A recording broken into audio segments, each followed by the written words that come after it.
just a bit outside.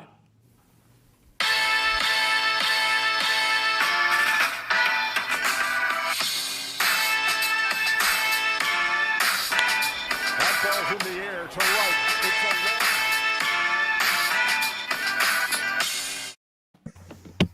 Welcome on into another episode of Nate Hit the Foul Pole. And your co-host Matthew Pine, alongside with Zach Goodman today. Zach, how are you doing? Pretty good, Matt.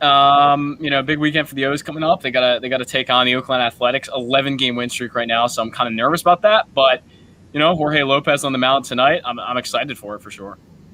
And we are pleased to be joined by Nate from Full Count Chaos. Nate, welcome to the show. Thank you for having me on, gentlemen. Appreciate it. Absolutely. Everybody's looking good. You guys, Zach looks like you got a little bit of a tan. No? Man, I don't know. I've been outside all day. Maybe. You've been outside? Okay. We're getting the summer. We're getting the summer tan going. No big deal. All right. Matt needs a tan, and maybe you get outside in that sun, boy. Yeah, looking like a ghost in the middle there, Matt. Mm-hmm. Got 3 bright screens in front of me right now. Well, thanks for having me on, guys. Appreciate it. Looking forward to this. Absolutely. So we thought we'd, discuss the past week of Orioles baseball a little bit better than last week, which we entitled the last episode "Yikes," with a caveat for now. For now, right? Yeah. So I don't believe they went 1-6 last week, so that's good. They got a series win out in Texas, split down in Miami. Zach, your thoughts on the previous week of Orioles baseball? It should have been 3 against Texas. They should have won all 3. I think both of you should agree with me there. They really did not play up to the level they should have been in that third game. A Texas sweep would have been nice. Texas is a bad team. Look, the Orioles are bad. The Pirates are bad. The Rockies are bad. The Mariners are bad. Texas is also really bad. I mean, Texas is going to win 60 games this year. Anytime you go up a team against, like Texas, like the Mariners, whoever, you should be winning 3 out of 3. I don't care who you are. You should be winning 3 out of 3 against that team. I was a bit disappointed, but I mean, I guess I'll take the series win. At worst, it's a series win. Well, I was actually kind of surprised what they did against Texas because could be a mistake in here, but didn't they take? They took 3 out of 4 from Tampa, didn't they? Right before they saw us.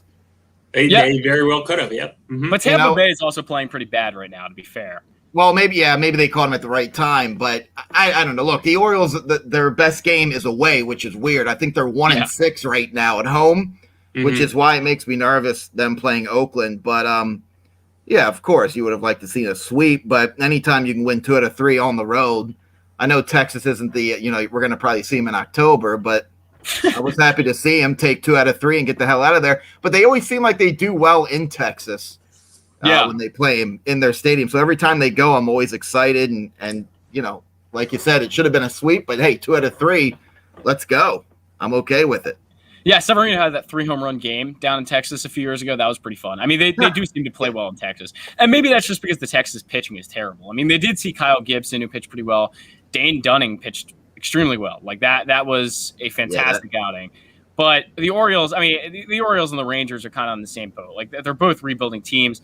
Texas doesn't have a good farm system, though. I think they're down like 21st, 22nd ranked, somewhere around there. So I would like to see the Orioles sweep a team like that. I really would. Yeah, I mean, of course. I mean, but it's professional baseball, I mean, I hear you 100%. I mean, but it's professional sports. It's very difficult to win anyway. So, I mean, of course, hey, I'd love them. I'd love if they went out there and swept. Yeah, of course. But, I mean, look, the 2 out of 3, I'm happy. So they won the series. Good to go. Get the hell out of there. And I'm just looking forward to this weekend, which makes me extremely nervous. Extremely nervous. Yeah, I mean, I think anytime Jorge Lopez is on the mound, I get a little nervous. I mean, I don't know how much longer he lasts since rotation, but he's getting another start tonight. I don't know why, but he is. He's interesting because he's cruising along. And Twitter, it's funny if you watch the games and follow Twitter at the same time. If you're not an Orioles fan and you log on to Twitter, for the first 3 innings, you're like, who is this Hall of Fame pitcher, Lopez? Like, who is this guy? But then, like 20 minutes later, the guy just hits a wall, and you're like, what the like? He must just something's in his head. Because that 5th inning, holy hell! But those first couple innings, obviously, I think his role is just a long reliever. Because if he continues what he's doing, he's got like a 8 ERA, 132 WHIP. Not good. Here we are. I'm trying to act all smart. I have some of these stats in front of me, so I'm not. Got to bring stats prepared to this podcast for sure. What's that? I said you have to bring stats to this podcast. That's you're right, of course, to keep up with you guys. By the way, but yeah, I mean, his best is 5 innings pitched. I mean, it seems like these days with pitchers, 5 is the new 6. It's just the way it is, and especially how much money teams spend on bullpens now. I mean, I don't think these days teams really expect their pitcher to go 6, 7, 8 innings when they go out now. But It's just something about Jorge Lopez, man. The guy after like the 3rd inning just hits a fucking wall, and you're like, dude, what the hell happened? So, hopefully he gets his shit together, because Oakland, their offense, they're no joke. They got their 42-year-old players hitting home runs. Speaking of which, they've won 11 in a row after starting. I think they started 0-7, if I'm not mistaken. Yeah, it was over 6, something like that. Yeah, it was 1-7 or something. Yeah, exactly. Yeah, that absurd start by them, but we know how good they are. They were a playoff team last year. Jorge Lopez back on the hill tonight, and like you said in the last game, he did have 6 strikeouts in the first 3 innings. Like, he was cruising right along. But you're going to have a guy like this in the rotation in any rebuilding team. Any team, any Yankees, or I hate to say Yankee, like I feel like I want to throw up when I even say the Yankees name, but it's like even a team like that, or the Nationals a couple years ago when they won it all, they even had pitchers where you just, of course I'm drawing blanks of names, but it's going to be any team. A team to have all 5 pitchers who are pitching phenomenal. I don't know the last team that we've seen do that, but yeah. But go ahead. I don't think the Yankees have one pitcher right now that's pitching well for them. I mean, they're last in the AL East. I'm thoroughly enjoying it. I'm going to keep saying it until they're not. I mean, it's fun. Yeah, I know that was kind of an ironic example to use right now. It is fun to see, and I'm loving the Twitter posts of with like the Benny Hill music in the background of them playing defense.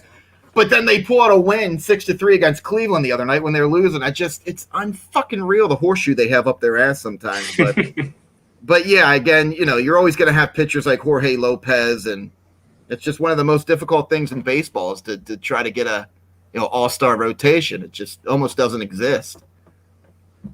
Absolutely. I mean, we have seen some great pitching performances with the Orioles thus far. Obviously, John Means is still doing what he's doing. Even guys like Matt Harvey, kind of surprising, kind of pitching above their level so far. I know he does have that 5 ERA, but he's still pitching pretty well. Always kind of struggles in the 5th inning, though, just like Jorge Lopez. Right. Matt Harvey will be cruising. He gets into like the 5th inning, and he starts just giving up home runs, starts giving up hits here and there. I mean, he's just not – again, I mean, his stuff just kind of drops off. He's throwing 96 first inning. Down to the 3rd inning, he's 94, and then down to the 6th inning or the 5th inning, he's at like 90, and then he's not effective anymore. Yes. That is tough to see. It actually worries me seeing that. Yeah, I mean, it worries everyone watching that. But I think about Matt Harvey. The guy's headstrong. He's the kind of guy that he's in the 5th inning, bases loaded, no outs, 1-run game, and he wants to stay in. But of course, I'm sure Brandon Hyde's like, that's not a good fucking idea, man. We need to pull you. Get out of here. But I like him. He wants to be there. He wants to pitch. He wants to finish the game, and I was happy for him. I think. That was his first win since 2019, if I remember. Yeah, it was a long time ago. Yeah, so that's a good start for him. And but it is a little – I talked about it on my show last week or 2 weeks ago about seeing Harvey's fastball just get slower and slower as the innings go on. Kind of like, usually when the pitcher's getting hot, warmed up, going, it's usually the opposite. But I don't know. But, I mean, he's doing okay for now, I guess. For the Orioles. So far, so good for what we need him for. And obviously, guys he's an innings eater for sure. I mean, that's what he's here to do. He's here to throw 4 innings, keep him in a ball game. Exactly. And then if he can go 5 or 6, then that's kind of a success. I mean, that's what they're looking for out of Matt Harvey. And I think he's been that so far. I mean, he's giving them a chance to win every time he's come out. He just kind of drops off in the 5th or 6th. It's 100%. Yeah, what you said is exactly right. He's not a guy who they want to come out and pitch 1 hit, 3 hits, 1 run. I mean, he's going to give up runs. He's going to give up hits. But you're right. He's just an inning eater, and and then maybe by that time Jorge Lopez will be the long reliever. Bring him out. Yeah, right. Get him out of there. No, I'm kidding. Now we do have an empty spot for the game tomorrow with a pitcher yet to be announced for the start.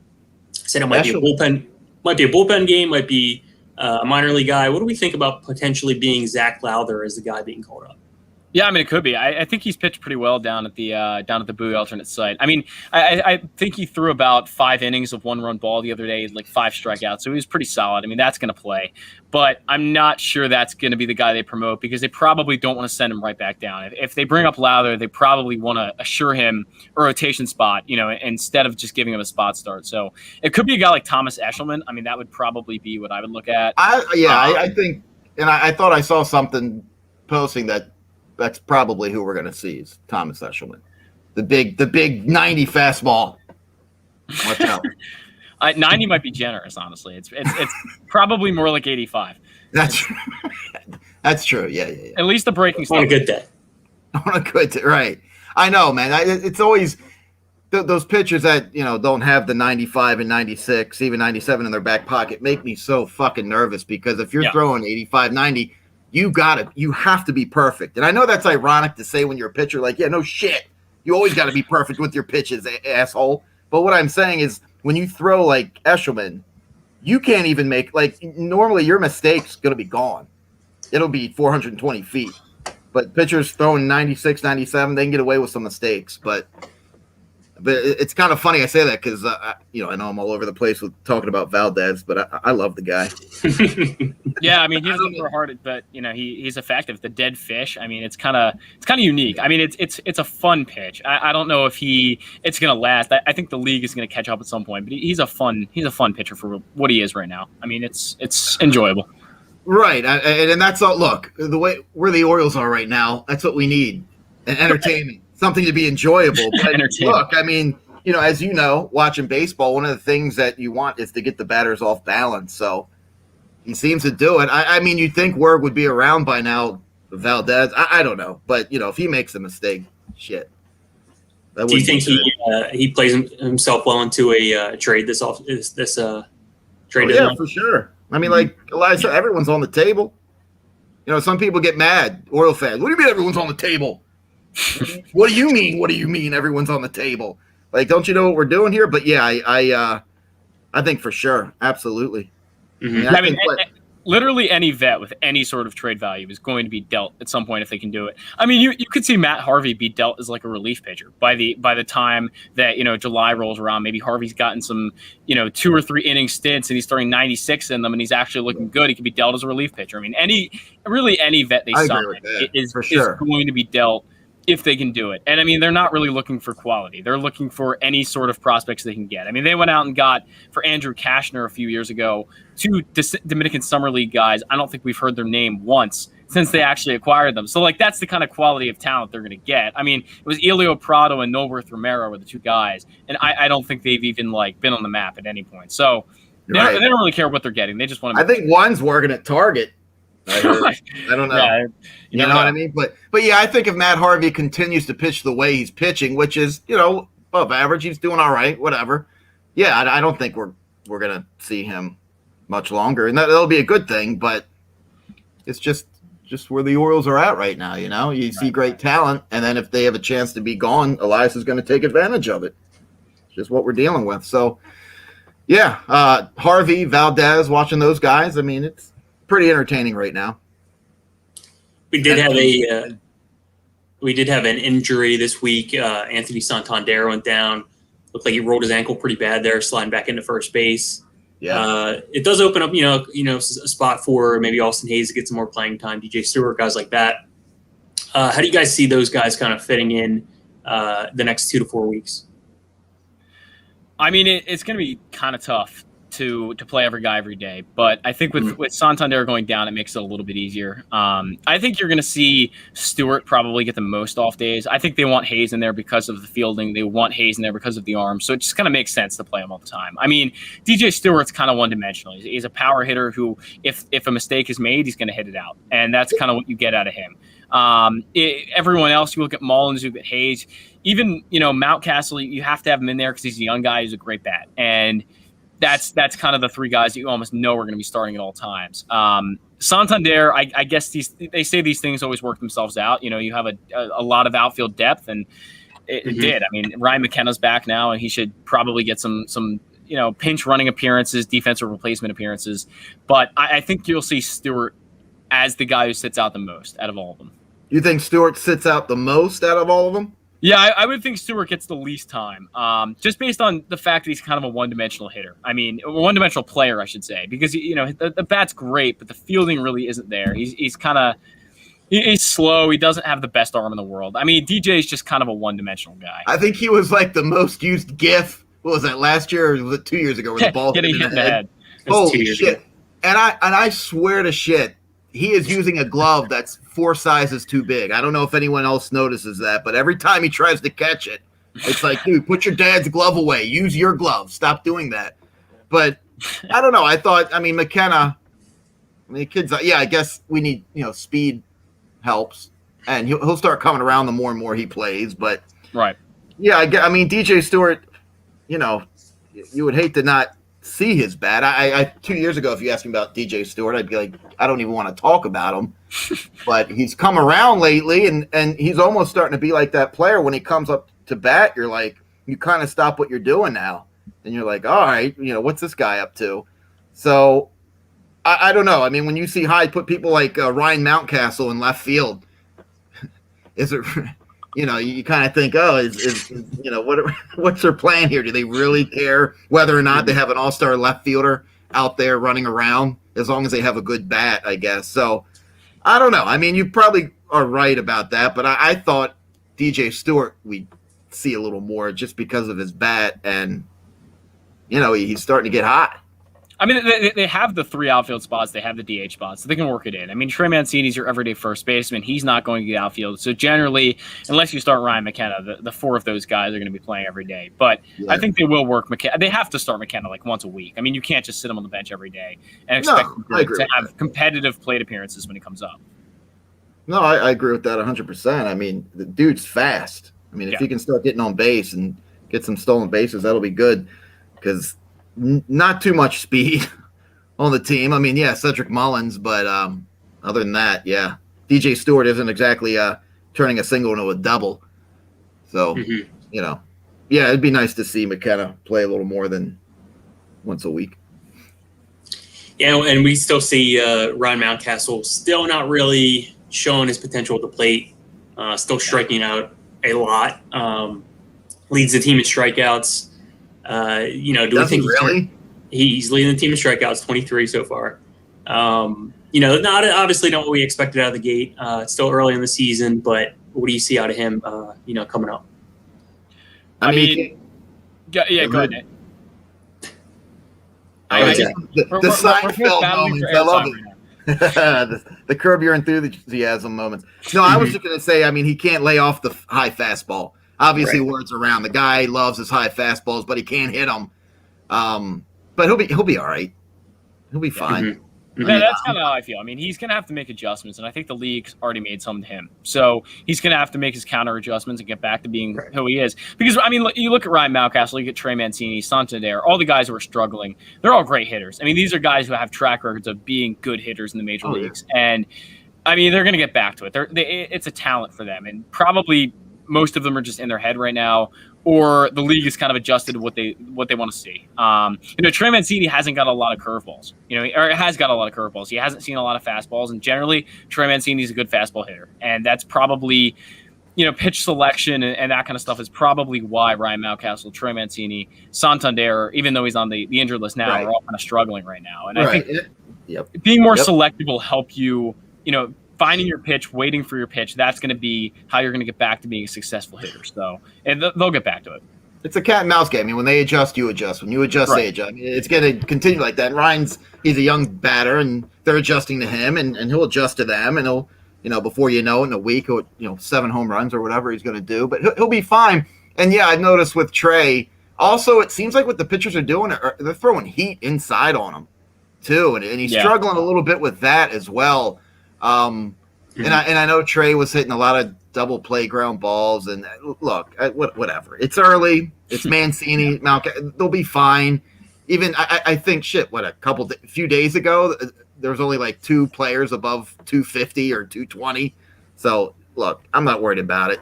I think they'll come around. And like you were saying, Ryan Mountcastle's young. He'll adjust. He'll figure it out. He'll be good. He'll be fine. Now, I do want to ask you, Nate, are you a fan of Kevin Brown as an announcer? Yeah, I don't mind it. My God. You know, it's funny you bring that up. There is a lot of conversations about the announcers these days. Yeah, definitely struck a nerve. Mm-hmm. Yeah, I'm okay with Kevin Brown because I know how difficult it is. You know, I've worked in radio. I've done live radio shows. I've been by myself, you know, in the studio. I know how difficult it is, but so I guess when I see guys like Kevin Brown, he just seems like he just knows his shit. I don't know. Am I in the minority? How do you guys feel about him? No, I think he's great. Not I at mean, all. I think he's the best broadcaster the Orioles have had Right. as long as I can remember. I think he's one of the best. Yeah, he's on point. Matt, you said you don't like him? No, I'm saying I'm not in the minority of disliking him. I love Kevin Brown. He's my second favorite play-by-play announcer that I've listened to Orioles baseball alongside Gary Thorne. But no, there are some opinions out there flying on Twitter. There definitely is. Understand. I feel bad for. I don't know if Scott Garceau's the kind of guy, you know, he's sleeping in bed, going through Twitter, being like, these motherfuckers, fuck them. But, you know, I feel bad for the guy because that guy's just getting hurt on Twitter right now. Yeah. People like to pile on a little bit. Yeah. I had done it once or twice, I will admit. I think, because look, Gary Thorne, I mean, towards the end of his season, mm-hmm. you know, I don't know. I think every black guy he thought was Adam Jones, so he was he was kind of struggling a little bit towards the end. John Scope will come up to bat. He goes, "All right, Adam Jones is like, Gary, are you even paying attention to what's happening?" But the sad truth being oh my God! But the Gary and Palmer show, I loved. I love mm-hmm. Palmer. Yep. I seem like I'm in the minority of Palmer, by the way. I love that guy. I love Jim Palmer. Yeah. My dad, when he played the minors, he went right out of high school to single A. It was weird, by the way. The tryouts, I don't know if you're familiar with Catonsville, Maryland, or Baltimore. Mm-hmm. Yep. Spring Grove Hospital. Do you know Spring Grove Mental Hospital? No. Anyway, Orioles back in the 70s, that's where their tryouts were. They spread the word, and they said, anyone who wants to try. So anyway, my dad goes there, he tries out, he gets on the Orioles, and Jim Palmer was one of the guys during spring training that he was playing with. And he said Palmer wouldn't stop talking, but he was hilarious. My dad said, like, everyone would follow him around because Palmer always had something to say. He was always talking. He was, you know. Mm-hmm. So obviously, I think him being on TV is the best job he could have right now. But the Gary Thorne and the Jim Palmer, and then it goes to Scott Garceau, to whoever. And so I think a lot of people. So I think a lot of people probably like, the fuck is this? Yeah, I mean, that's the thing. People miss Gary Thorne. Like that really, like Matt said, it struck a nerve with a lot of people when Gary Thorne left. I mean, that was kind of like a furious moment on Orioles Twitter that Gary Thorne got let go. I mean, everyone was up in arms. Like it was. Yeah. So, I mean, I think people are just kind of mad at that, and I think that's part of the reason that the new Orioles broadcasters get the hate they do. Well, yeah, I mean, a lot of the new broadcasters are probably getting paid, $14 an hour. Wow. Right. You know what I mean? So I'll do it for $14 an hour. Yeah, right. So Orioles, I mean, obviously it's not true, but so the Orioles, we kind of all knew this was going to happen. I think there's a good amount of other teams. Well, not good amount, but there's a couple other, like the Phillies. They got rid of their big broadcasters, and I don't know. That was a rumor that was going to happen, especially with what was going on in 2020. But I think I was upset because Gary Thorne, you wanted to hear that exit speech. You knew that would have been right. That would have been great. So no, I think there was a game. If you go to I think it's Orioles Fan Problems, the account run by Ryan Blake. It's either Ryan Blake's personal account. I'm not sure which one it is, but I think he has like a pinned video of Gary Thorne on like the very last day he was here, and like talking about the Orioles rebuild and how we should be patient and that kind of stuff. So I guess that was kind of like the final speech for Gary Thorne. But okay, I'll have to take a look at that. That's cool. Yeah, I mean, but under that, on that day, he was under the impression he was coming back. I mean, he didn't know at that point, obviously, that COVID was going to happen. And it was just kind of like a season farewell almost. Right, like a season farewell. Right. It was the last game of the regular season. I think it was at Fenway Park. And that's kind of all but people are upset about that, and that's just simply what it is. Yeah, I mean, my friends met Gary Thorne out in Boston a couple years ago. They said he was the nicest guy, and he was taking photos, talking with them. He just loved baseball. He loved the fans. I don't know. Have you ever heard him call hockey? Oh yeah, it's Yes. good. Mm-hmm. That has got to be the most difficult sport to call. I don't know how those guys do it, but listening to Gary call hockey, you're like, God dang, this guy's a fucking genius. Yeah, he's really good. Bowling. Talk about Bowling? Yeah. He called it one of the most legendary sports moments of all time. Whoever What's you that? think you are, I am. Yeah, Pete Weber. I'll pull a video. Just retired, by the way. But Gary Thorne with a legendary call. I think Matt's going to bring it up here, maybe. I'll bring it up. Wait a minute. I mean, We're going to get the stream shut down again, Matt. All right. Worth it. What happened? No, I'll put it up for like 5 seconds. he's pulling up the You might get shut down. Yeah, well, it's We'll do it for happened like 5 before. seconds. Yeah. It's happened before. Has Gary was calling a bowling game? Yeah. Gary calls like a variety of sports. Like he's a talented guy. Yeah, the guy's got to be worth like $4 billion, right? Yeah, probably. Isn't it weird to anyone else though? Like we've never seen Gary from like the head down. Like all we ever see is his head. Like Well, you know he's really 4'6". You know that, right? Yeah, No, he's I'm really kidding. short. Yeah. A strike to claim it. And he got it. Legendary. That's amazing. Wow, only Gary Thorne can make bowling sound extremely exciting. Although I do love bowling. I love my bowling. I do. But Gary Thorne, yeah, he'll be missed. And I hate to say it, as much as Scott Garceau's a great guy, him replacing the famous Gary Thorne, what are you gonna say? What are you gonna do? I mean, it is kind of cool to see like Melanie Newman get like promoted from the minor leagues. We just had the new PA announcer. She was at Bowie for 17 years, so it is kind of cool to see these people rise to the ranks. So that's awesome. It's great. Absolutely. Any other topics you wanted to talk about, Zach? I mean, I think that we're kind of still, I guess, in limbo about who's going to be starting in the series, but I guess we'll find that out a little bit later. But it sounds like John Means on Sunday. Yeah, that's what I thought. And maybe I could be mistaken. I thought they had posted he was pitching. Not yet? Yeah, so he was going to be tomorrow, and then I think they pushed him back to Sunday. That should be official. But we don't know like any of the Oakland Athletic starters outside of the one tonight. And I probably should bring that up if I can find who it is. But Oakland actually has tonight. Who is it? Cole Irvin. Oh, Cole Irvin. Okay. A's always have like random ass pitchers going. Yeah, that's what I was going to say. I mean, they have a lot of young talent. Like the A's have a solid young pitching staff. I mean, they've got some guys, but I'm hoping the Orioles, being on an 11-game win streak, they're going to lose a game eventually. It's not going to last forever, but they do this. The A's go on these ridiculous streaks where they don't lose. They always do that. In 2002, didn't they? They went on like a 20-game winning streak, didn't they? Right, yeah. Moneyball. Right, that was in Moneyball, right, yeah. So, I mean, they're going to eventually lose a game here and there. So, it's probably – I mean, the Orioles are probably seeing them at a decent time right now. I feel like that – it's actually good. Yeah, if they were like on a 5-game win streak, I'd be like, shit. They have about 4 games they're going to win. But 11, I mean, that's usually where it stops. I mean, you start getting higher than that, you start seeing teams back in, 1870, Right. Cleveland Fighters in 1871. Right. So I think you're right. But the only scary thing is, when you have 11-game winning streak, you know how that is. That the team, you think you can do no wrong. You're always going to win. Right. And, I don't know. We're going for the sweep this. Okay, Bat's going to be. The Bats, I mean, they've gotten better. They've woken up a little bit. I mean, I will say, I mean, obviously Texas's pitching is not great. I mean, and the Miami Marlins, again, their pitching is not great. So from what the Orioles just saw, I mean, the last 6 games, they didn't exactly see stellar pitching. But, I mean, the Bats did wake up to a certain degree. I think I'll look for the continuation of that. I mean, Cole Irvin, I just want to put it out there, left-handed pitcher. He's 1-2 this year with a 4.6 ERA. I mean, that's nothing special. He's obviously hittable.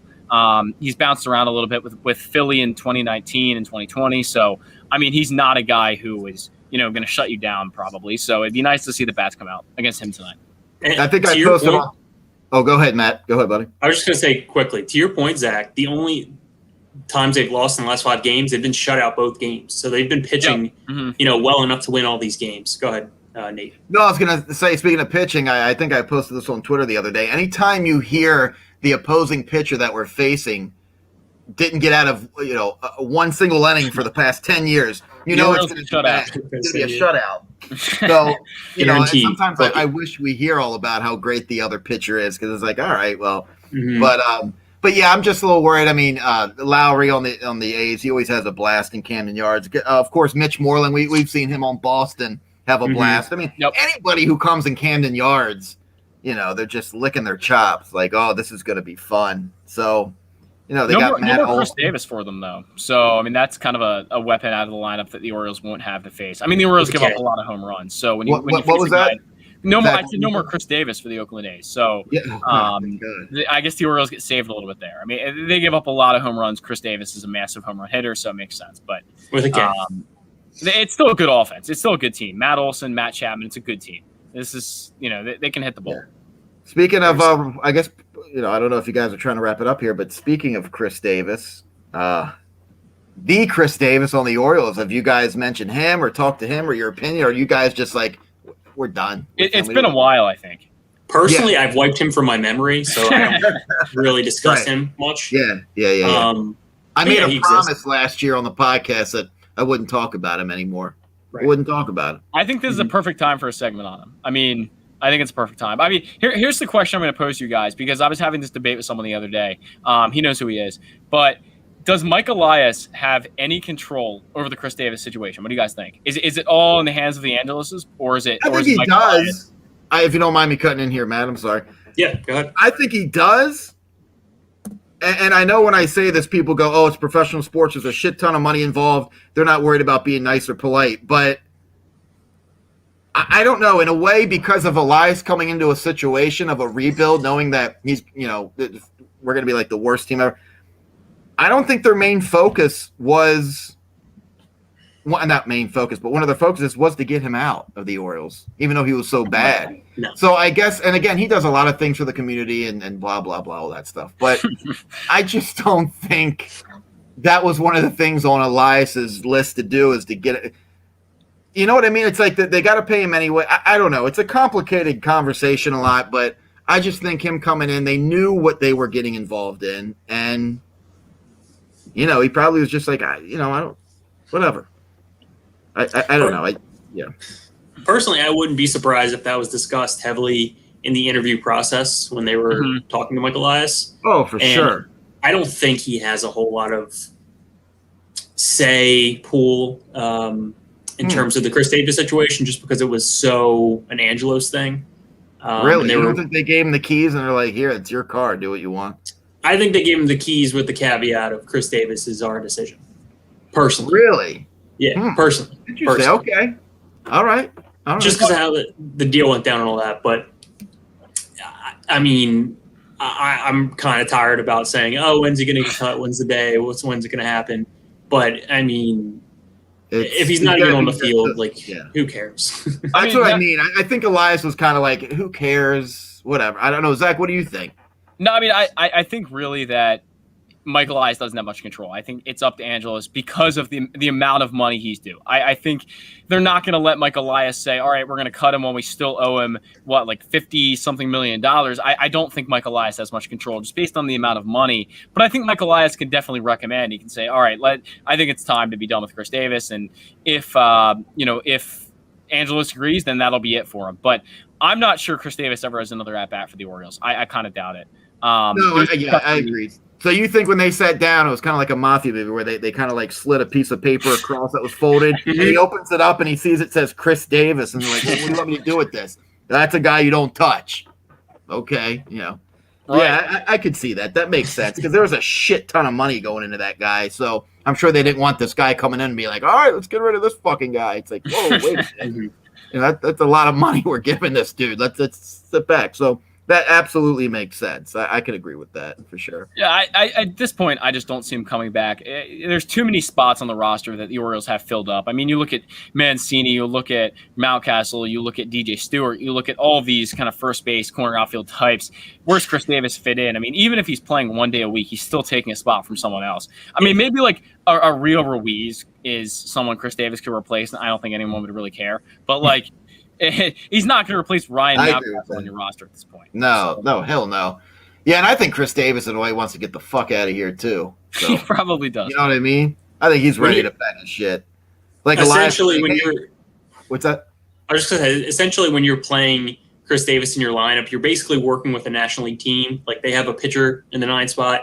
We have Chris Davis. It's the same thing. That's very true. And I can see Elias go, "Hey, good news, Chris. You're not going anywhere. No matter what you read on Twitter and the internet." And Chris Davis probably like, "What?" Like probably upset. "What do you mean? I thought I was going." No. He's like, "That's not good news. I don't Oh want to be here." man. Right. What do you mean I'm still here? That sucks. Mhm. No, I'm kidding. I mean, I get why they gave him the money and blah blah blah. I'm so fucking tired of talking about him. I had to bring him up. It was On only that note- No, that was me. I did that. That wasn't any of you guys. You said Honestly, Chris Davis it about was- the A's. we were Right. due to talk about it again because we haven't Oh, discussed sure. this situation in a while. I don't even think when he went on the 60-day injury list, I don't even think we talked about it because it was kind of It was expected. relevant. No, I didn't either. I was Yeah. just exhausted. I just focused on other shit. But I can't remember if one of you said, do you think Chris Davis is going to have another at bat this year? Yeah, I don't. I really don't. Yeah. I don't think he does ever in an Orioles uniform. I just can't see it. Yeah, I mean, I could be wrong. I'm probably wrong. yeah. So- Well, I mean, we've been saying that for years. No way he's, Yeah. hmm putting on an Orioles We have. jersey again, and then there he is batting first. Like, what the fuck? Yeah. So before we wrap up, Nate, did you want to get a chance to plug your podcast, where people can find it, all that stuff? Yeah, sure. I appreciate it. Again, it's Full Count Chaos. Anywhere, just Google it. Full Count Chaos, all the options to pull up on Twitter. I don't think these days you really need to tell people Spotify, Apple too. You know what I mean? Do it I every think show. everyone knows how to get on podcasts and listen. But again, it's Full Count Chaos. Mhm. You can follow me on Twitter at Full Count Chaos, fullcountchaos.com, all that good shit. So, I appreciate you guys having me on. I'm a fan of your show. Keep doing what you guys are doing. Appreciate that. I actually learn shit when I tune into your show. It's nice. People tune into mine and they're like, all right, well, we found out, who got held drunk in opening day. I mean, yours is the That's best. why I love your show, though. Yours is the best comedic podcast for the Orioles. I mean, there's no doubt about it. It's an extremely comedic show. So go check him out. Thank you. I appreciate that. But no, this was a lot of fun, guys. I really appreciate you having me on. And like I said, please keep doing what you're doing because I'm definitely Appreciate it. so. Appreciate it. All right, that'll wrap it up for this week. Next week, I don't think we have a guest on next week yet, Zach, but We'll probably schedule one, but we'll figure it out. schedule one. Okay. All right, we'll do that next week then. All right, thanks so much for listening, and we'll talk to you next week.